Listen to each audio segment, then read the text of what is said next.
A very warm welcome and namaste to all my viewers.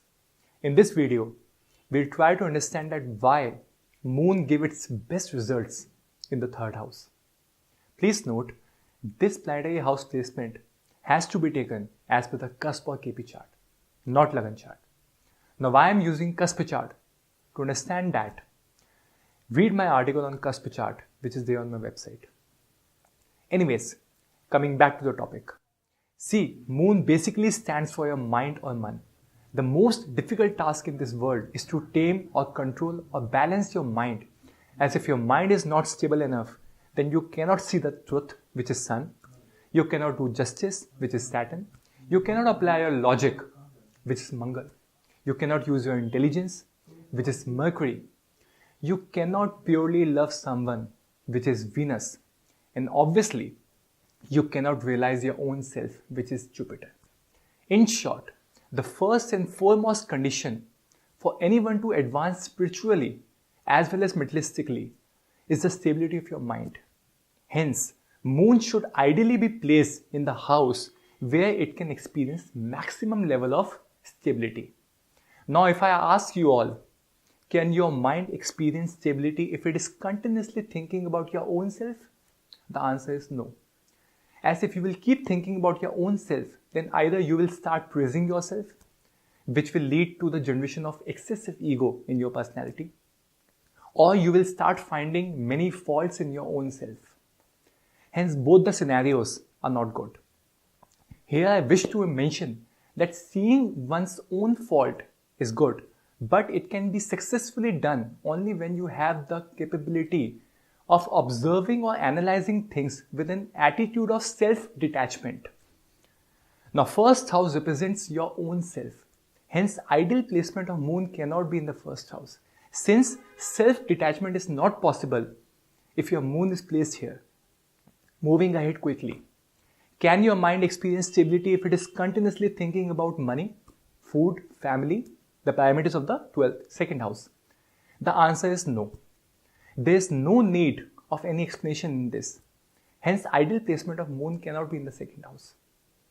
Can your mind experience stability if it is continuously thinking about home, happiness, properties, vehicles, parameters of the fourth house? So the answer is no. There is no need of any explanation in this. Hence, ideal placement of Moon cannot be in the fourth house. Can your mind experience stability if it is continuously thinking about kids, job, education, etc.? The answer is no. Hence, ideal placement of Moon cannot be in the fifth house as well. Can your mind experience stability if it is continuously thinking about your enemies, obstacles? Answer is no. Hence, ideal placement of Moon cannot be in the sixth house also. Can your mind experience stability if it is continuously thinking about your spouse, your image in the people's perception, etc.? The answer is no. Hence, ideal placement of Moon cannot be in the seventh house.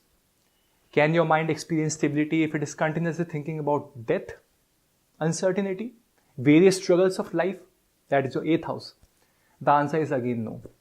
Hence, ideal placement of Moon cannot be in the eighth house as well.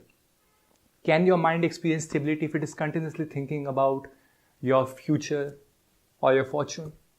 Answer is no. Hence, Moon cannot be in the ninth house as well.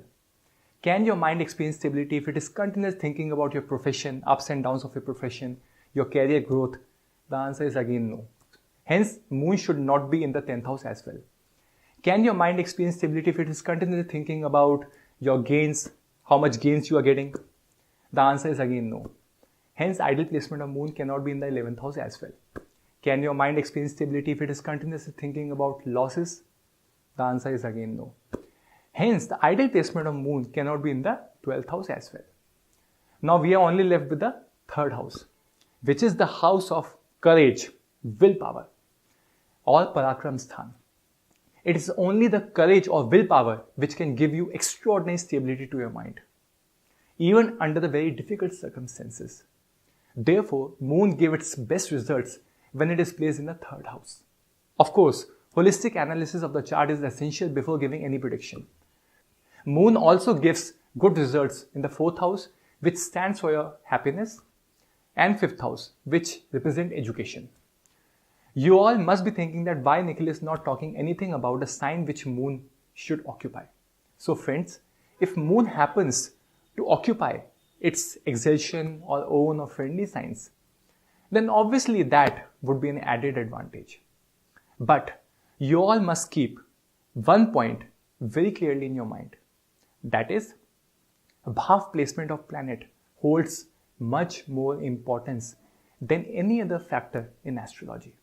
And that is why I am discussing house placement here instead of discussing moon's placement in 12 different signs. Here, for your information, people like Emperor Vikramaditya, Emperor Amoghavasha, King Krishnaraj Vadiyar of Mysore, King Bhumibol, and many other top-notch leaders, kings and emperors have their moon placed in the 3rd house as per the Kaspi chart. Lastly, the placement of moon in the 3rd house is more desirable than its aspect. That is, the placement is always more powerful than aspect. Thanks for watching and namaste once again.